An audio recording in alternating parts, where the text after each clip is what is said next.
A story is told about a man in the village. He was selling eggs for about 30 rupees a dozen, and he kept selling, and everybody in the village used to buy those eggs from him.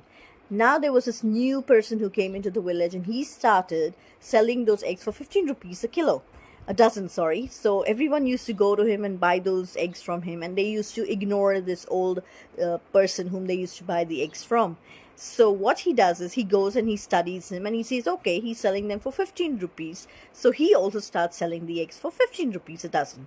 So when he starts selling those eggs for 15 rupees a dozen, and then people go back to him, and then he's like perplexed, like what's happening? He's selling them for the same price that I'm selling them at.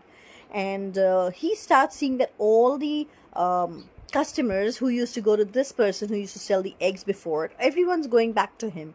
So he comes to him very furious and frustrated and angry, and he says, how did you do this? How did this happen? He says, well, those eggs that you were selling for 15 rupees a dozen, my people were buying the eggs, and we were selling the same eggs for 15 rupees a dozen. So whenever you lowered your price, we went ahead and we bought those eggs from you, and we sold them at the same price that you were offering. So you are at a loss, my friend, not me. Many a times we tend to copy, or we tend to put somebody down. But remember, life is a boomerang.